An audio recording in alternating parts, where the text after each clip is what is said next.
महेश मिट्टी के बर्तन बनाया करता था। यह उसका परंपरागत काम था। उसकी पिछली पीढ़ियां भी बर्तन बनाने का काम ही किया करती थीं। महेश बहुत सुंदर सुंदर बर्तन बनाता, लेकिन बर्तन बनाने के काम से उसकी आमदनी बहुत ही कम होती थी। अजी सुनते हैं, घर में अनाज का एक दाना भी नहीं है। आप जल्दी से बाजार जाइए और राशन का सामान लेकर आ जाइए, वरना आज का खाना नहीं बन पाएगा। हाँ भाग्यवान, राशन तो मैं लेकर आ जाऊंगा, लेकिन क्या तुम्हारे पास राशन लाने के लिए पैसे हैं? क्योंकि मेरे पास जो थोड़े पैसे थे वह खर्च हो चुके हैं। नहीं नहीं, मेरे पास तो 1 रुपए भी नहीं है। पिछली बार के राशन लाने के लिए मैंने आपको सारे पैसे दे दिए थे। और मैं पूछती हूँ कि जब बर्तन बनाने के काम में आमदनी नहीं हो रही है, तो आप भला बर्तन बनाने का काम छोड़कर कोई और काम क्यों नहीं कर लेते? हाँ, तुम्हारी बात बिल्कुल सही है। मैं भी बर्तन बनाने के काम से बिल्कुल परेशान हो गया हूँ। एक तो इसमें बहुत ज्यादा मेहनत लगती है और बदले में कुछ ही पैसे मिल पाते हैं, जिससे कि हमारा गुजारा ही बड़ी मुश्किल से होता है। क्या मतलब, ऐसे काम का जो जीने भी ना दे और मरने भी ना दे। हाँ जी, और अब तो ठंड का मौसम भी आने वाला है। पता नहीं तब हम अपना गुजारा कैसे करेंगे। ठंड में तो एक भी बर्तन नहीं दिखते हैं। मुझे तो इस बार की ठंड के लिए चिंता हो रही है। हाँ, तुमने सही कहा। चिंता तो मुझे भी है, लेकिन हम क्या कर सकते हैं? मुझे कोई दूसरा काम भी नहीं आता है जिसे करके मैं अच्छे पैसे कमा सकूं। तुम्हारे पास कोई उपाय है तो जल्दी बताओ। महेश की बात सुनकर नीलू कुछ देर सोचने लग जाती है। तभी उसे अच्छे पैसे कमाने का एक रास्ता मिल जाता है। एक रास्ता है, आप चाय की एक छोटी सी दुकान लगा लीजिए, क्योंकि ठंड का मौसम आने वाला है। ठंड में चाय सभी को बहुत ही पसंद आती है। अगर हमारा चाय बेचने का व्यापार सफल हुआ, तो फिर हमें पैसों की कोई कमी नहीं पड़ेगी। वाह, क्या बात है! तुम्हारे दिमाग को तो मानना पड़ेगा। तुमने बिल्कुल सही रास्ता दिखाया है। मैं चाय बेचने का काम ही शुरू करूंगा, क्योंकि मुझे चाय बनाना काफी अच्छे से आता है। जब मैं बचपन में चाय बनाया करता था, तो सभी मेरे चाय की बहुत ही तारीफ किया करते थे। अब मैं चाय की दुकान जरूर खोलूंगा और दुकान का नाम रखूंगा महेश की चाय। अगले दिन महेश नीलू के मंगलसूत्र को गिरवी रखकर कुछ पैसे लेकर चाय की एक छोटी सी दुकान खोलता है। दुकान खोले कुछ दिन हो चुके थे, लेकिन महेश की दुकान पर जो भी ग्राहक आता वह चाय की बुराई करता और फिर दोबारा कभी चाय पीने नहीं आता था। महेश भाई, बुरा मत मानना, लेकिन तुम बहुत ही गंदी चाय बनाते हो। मैंने इतनी बेहूदी चाय आज तक नहीं पी है। तुम पता नहीं चाय में कौन सा मसाला डालते हो जो ये इतनी गंदी लगती है। नहीं नहीं भाई, मैं तो शक्कर चाय पत्ती बिल्कुल नाप कर ही डालता हूँ। पता नहीं कैसे, लेकिन किसी को भी मेरी चाय का स्वाद अच्छा नहीं लगता है। हाँ हाँ भाई, ठीक है, मेरी गलती है जो मैं तुम्हारी दुकान पर चाय पीने के लिए आ गया। ये लो तुम्हारे पैसे। चाय के पैसे देकर वह वहां से चला जाता है, लेकिन महेश बहुत ही निराश हो चुका था, क्योंकि जो भी उसकी चाय पीता था वह उसे 2-4 बातें जरूर सुनाता था, जिससे कि महेश का आत्मविश्वास बिल्कुल कम हो चुका था। महेश अपना ठेला लेकर घर की ओर निकल जाता है। क्या बात है जी, आपका चेहरा इतना उदास क्यों है? क्या आज भी आपकी चाय किसी ने नहीं खरीदी, या फिर कोई और बात है? भला कोई और बात क्या रहेगी, तुम ही बताओ। मैं चाय में शक्कर चाय पत्ती सब कुछ अच्छे से देखकर डालता हूँ, लेकिन लोग मेरी चाय की इतनी ज्यादा बुराई करते हैं कि मुझे अब बिल्कुल भी उनकी बातें बर्दाश्त नहीं होती हैं। अजी, मैंने भी आपकी चाय पी थी।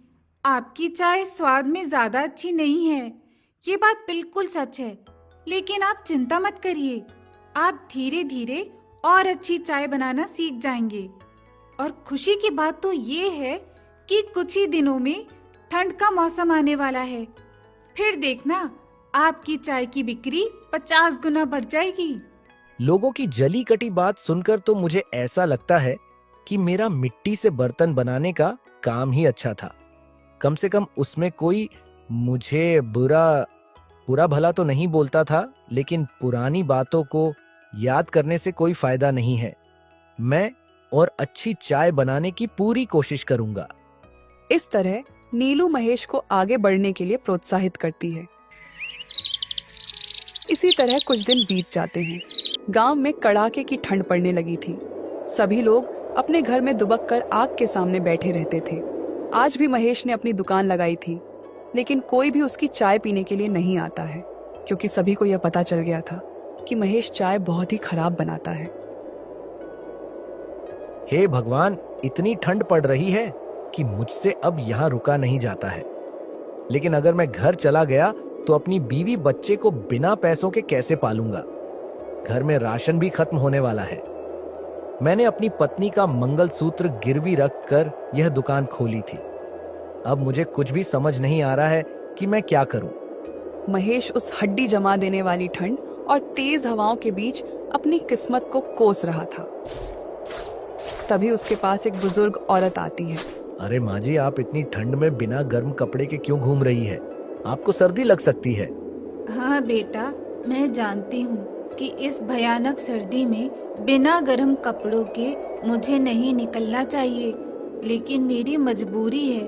क्या तुम मुझे एक कप चाय पिला सकते हो? पर मैं पहले ही बता देती हूँ, मेरे पास तुम्हें देने के लिए पैसे नहीं हैं। हाँ माँ जी, बिल्कुल। आप पैसे मत दीजिएगा।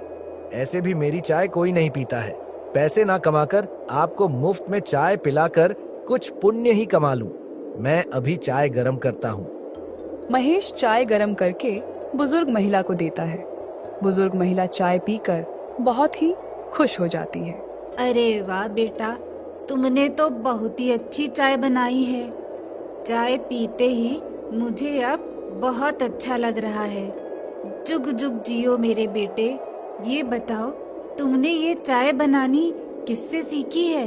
क्या दादी माँ, अगर आपको भी चाय पसंद नहीं आई तो आप भी मुझे 2-4 बातें सुना सकती हो, लेकिन चाय अच्छी बोलकर मेरी इस तरह बेइज्जती मत करो। क्यों बेटा, तुम्हारी चाय तो सच में बहुत अच्छी है, फिर तुम ऐसी बातें क्यों कर रहे हो? मैं कुछ समझी नहीं। माँ जी, मुझे दुकान खोले 1 महीना हो गया है। गांव के कई लोगों ने मेरी चाय पी, लेकिन किसी को भी मेरी चाय अच्छी नहीं लगी। वह सभी मेरी चाय की बुराई करके ही यहाँ से जाते थे। इसीलिए आपको यह चाय अच्छी कैसे लग सकती है? यह सोचकर मैंने ऐसा कहा। नहीं बेटा, तुम्हारी चाय सच में बहुत अच्छी है, लेकिन हर इंसान की अलग अलग पसंद होती है। मगर आज के बाद सभी गांव वाले तुम्हारी चाय के दीवाने हो जाएंगे। क्या माँ जी, आप ये कैसी बात कर रही हैं? भला ऐसा कैसे हो सकता है? फिर बुजुर्ग महिला महेश को एक जादुई चाय पत्ती का डिब्बा देती है। बेटा, यह जादुई चाय पत्ती है। आज के बाद तुम चाय में इसी चाय पत्ती को डालना, फिर देखना चाय इतनी स्वादिष्ट बनेगी कि सारे लोग तुम्हारे चाय के दीवाने हो जाएंगे। इतना बोलकर वह बूढ़ी महिला वहां से गायब हो जाती है। महेश को तो कुछ भी समझ नहीं आ रहा था। वह बहुत ही परेशान हो गया था, इसलिए वह जल्दी ही अपना ठेला लेकर घर की ओर निकल जाता है। नीलू, क्या तुम्हें पता है, आज एक बुजुर्ग महिला मेरी चाय की दुकान पर आई थी। उन्होंने चाय पी और मुझे एक जादुई चाय पत्ती का डब्बा दिया और उन्होंने कहा है कि चाय में इसी चाय पत्ती को डालना और यह चाय पत्ती कभी खत्म नहीं होगी। अजी, आपको ज्यादा ठंड लग गई है क्या? आपका दिमाग तो सही है ना? भला ऐसा कैसे हो सकता है? मेरी बातों का भरोसा करो। ये लो, ये चाय पत्ती की तुम चाय बनाकर लाओ, फिर हम वो चाय पीकर देखते हैं कि यह जादुई है या नहीं। फिर नीलू रसोई घर में जाती है और उस चाय पत्ती को डालकर चाय बनाती है। चाय की सुगंध बहुत ही अच्छी आ रही थी। चाय बनने के बाद नीलू और महेश चाय पीते हैं।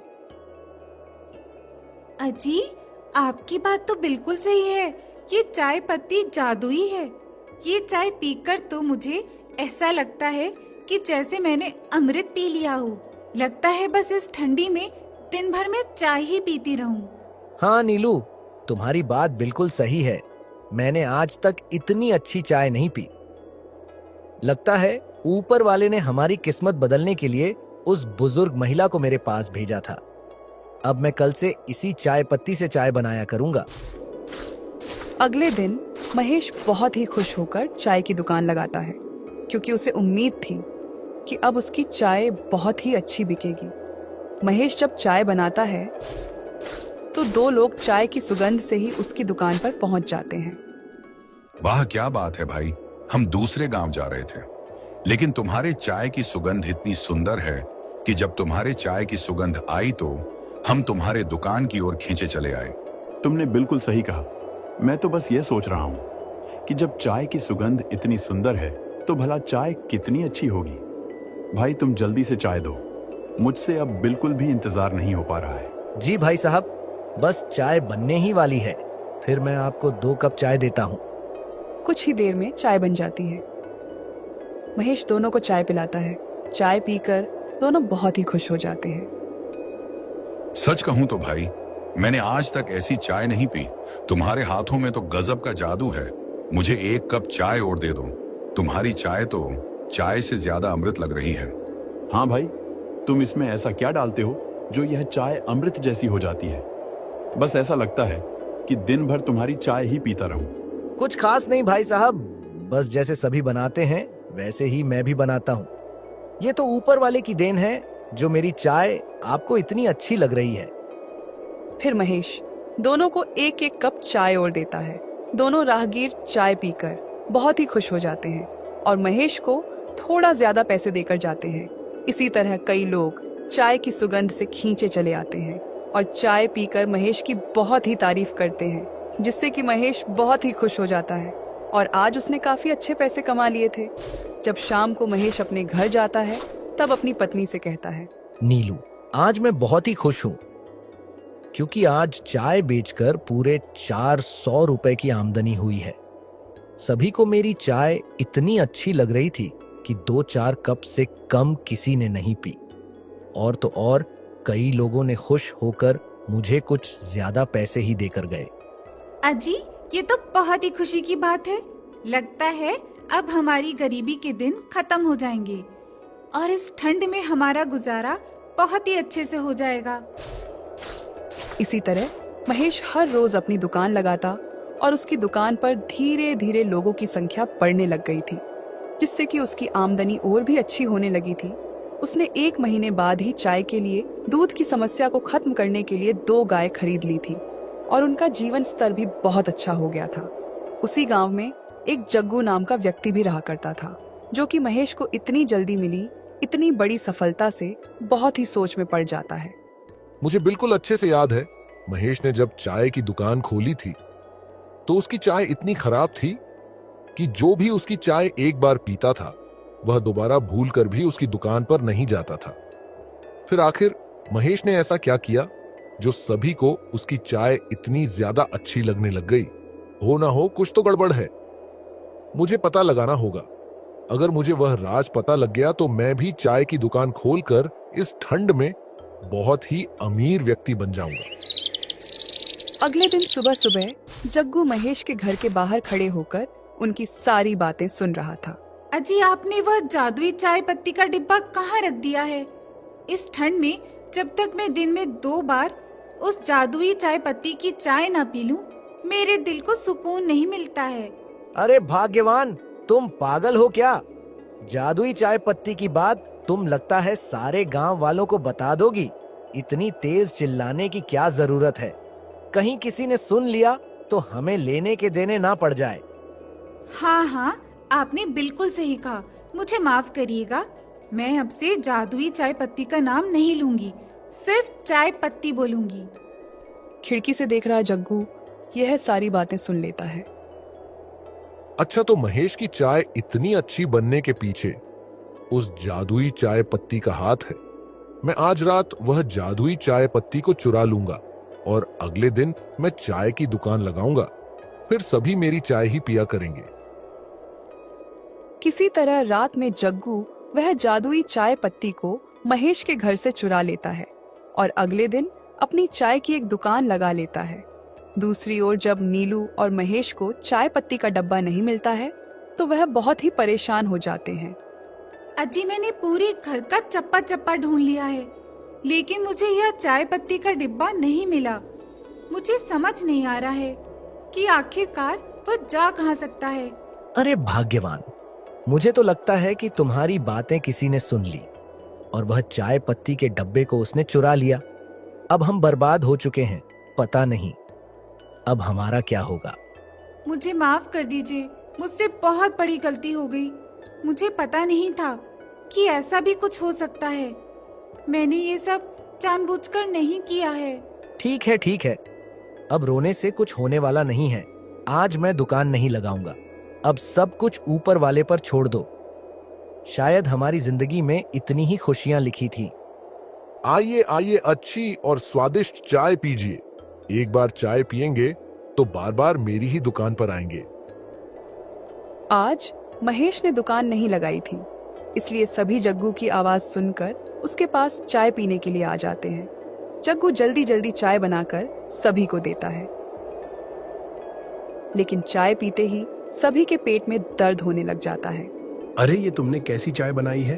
तुम्हारी चाय पीते ही मेरे पेट में दर्द होने लगा है। सच सच बताओ कि तुमने चाय में क्या डाला है, वरना मार मार कर मैं तुम्हारी हालत खराब कर दूंगा। हाँ, मेरे भी पेट में दर्द हो रहा है। इसने चाय में कुछ मिलावट की है। इसे यूं ही छोड़ना नहीं चाहिए। सभी के पेट में दर्द होने के कारण वह सभी बहुत ही गुस्से में थे।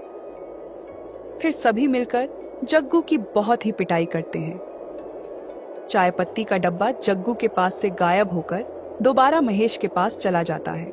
चाय पत्ती का डब्बा देखकर नीलू और महेश बहुत ही खुश हो जाते हैं और अगले दिन उन्हें जग्गू की सारी बातें पता लग जाती हैं।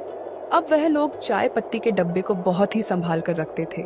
गांव में एक छोटे से राज्य का राजा पृथ्वीराज और रानी मेघा का शासन था। राजा पृथ्वीराज जितना साहसी और न्यायप्रिय था, रानी मेघा उतनी ही सुंदर और दयालु थी। उनके राज्य में सुख शांति की कोई कमी नहीं थी। उनका राज्य शांति से चल रहा था, लेकिन उनकी कोई भी संतान नहीं थी। यह बात राजा और रानी को हमेशा दुखी करती थी। एक दिन रानी मेघा का महल में बिल्कुल भी मन नहीं लग रहा था, इसलिए उन्होंने राज्य का भ्रमण करने का निश्चय किया और राजा के दरबार में पहुंचकर राजा से कहती है, महाराज, मुझे आज महल में बहुत ही घुटन सी हो रही है, इसलिए मैं राज्य में घूमने के लिए जाना चाहती हूँ। कृपया कर आप मुझे जाने की आज्ञा दें। हम तुम्हारी उदासी और अकेलेपन का कारण जानते हैं।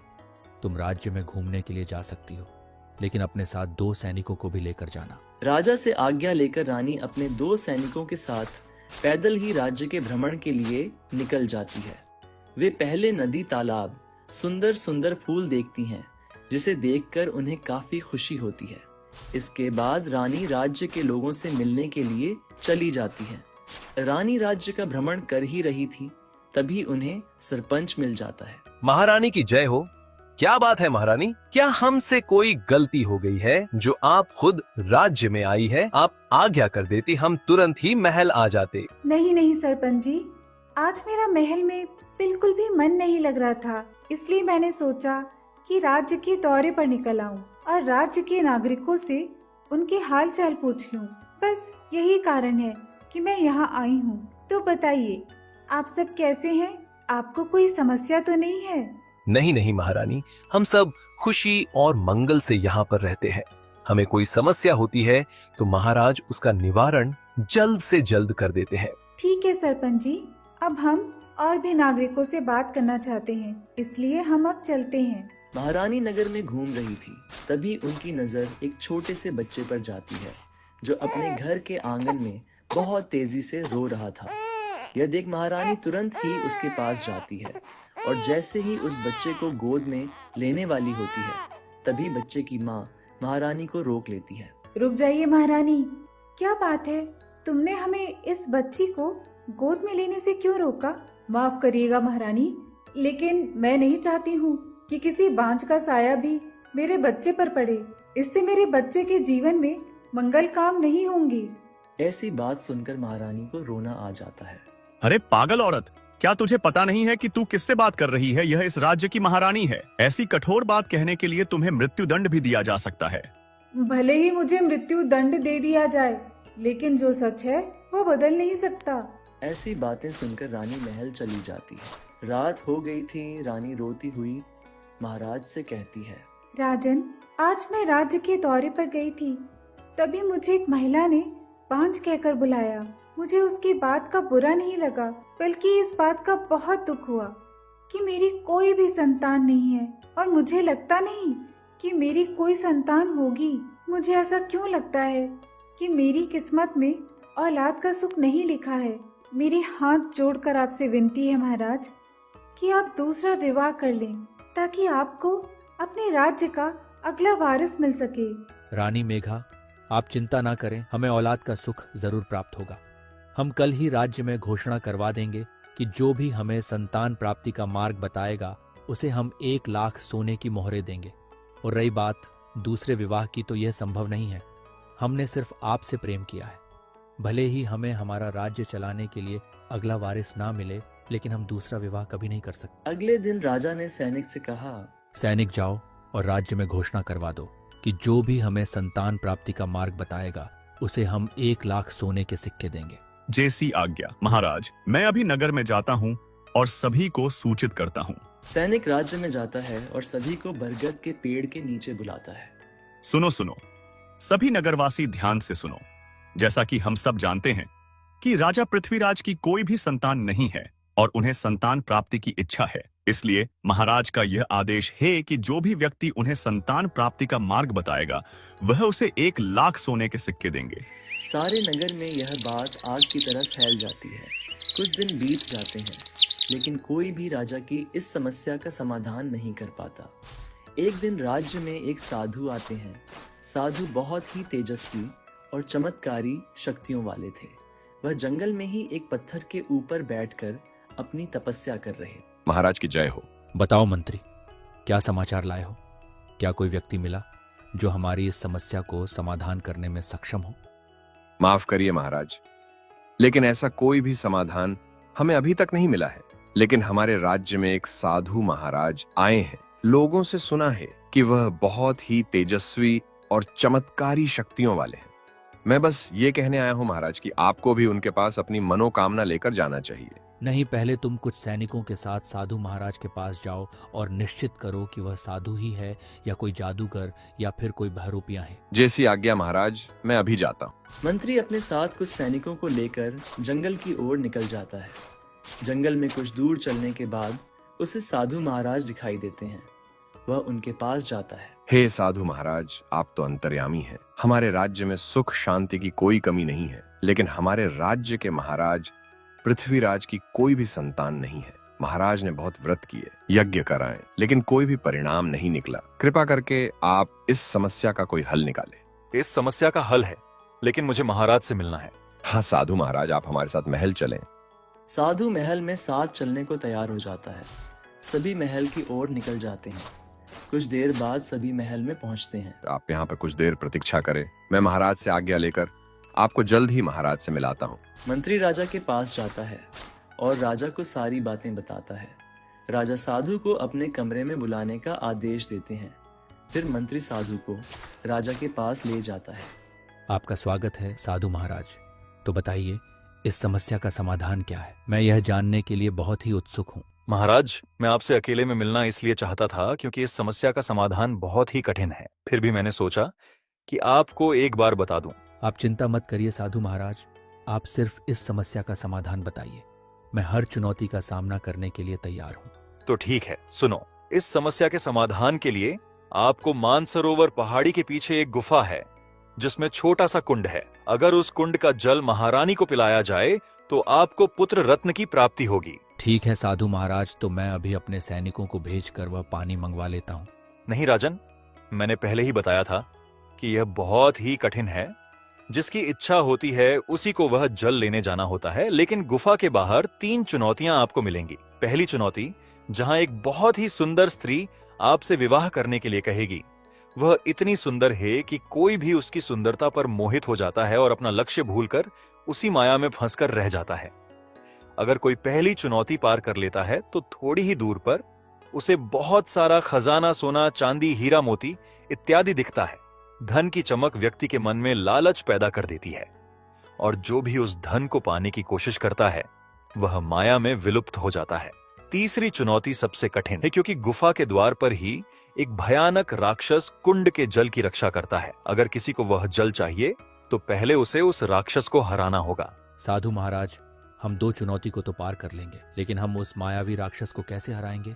हम पर दया करके हमें कोई मार्ग बताइए। अगर तुम्हें राक्षस को हराना है तो तुम्हें छल और बल दोनों का उपयोग करना होगा। अगर तुमने राक्षस के शरीर से एक बूंद भी खून का जमीन पर गिरा दिया तो वह राक्षस हार जाएगा और गायब हो जाएगा। और याद रहे, राजन की यह इच्छा तुम्हारी है तो तुम्हें अकेले ही यह सारी चुनौतियों को पार करना होगा। ठीक है साधु महाराज, मैं यह 3 चुनौतियों को पार करने के लिए तैयार हूँ। बस मुझे आपका आशीर्वाद चाहिए। तुम्हारा कल्याण हो राजन। अब मैं यहाँ से जाने की इजाजत चाहूंगा। जी साधु महाराज, हमारे सैनिक आपको सुसज्जित आपके तपस्या स्थान पर छोड़ दे। इतनी बात हो जाने के बाद राजा अपनी पत्नी के पास जाता है और उसे साधु द्वारा कही सारी बातें बताता है। नहीं नहीं महाराज, मैं आपको नहीं जाने दूंगी, क्योंकि इन चुनौतियों को पार करने में आपकी जान को खतरा है। मुझे मेरी औलाद से ज्यादा मेरा पति प्रिय है। नहीं महारानी, हमें जाना होगा। अगर हमारा कोई वंश नहीं होगा तो मेरी मृत्यु के पश्चात यह साम्राज्य ऐसे भी नष्ट हो जाएगा। इसलिए हमें इन चुनौतियों को पार करना ही होगा। अगले दिन राजा अकेले ही चुनौतियों को पार करने के लिए महल से निकल जाते हैं। बहुत दूर चलने के बाद उन्हें मानसरोवर पहाड़ी दिखाई देती है। राजा चलते चलते मानसरोवर पहाड़ी के पार पहुंच जाता है।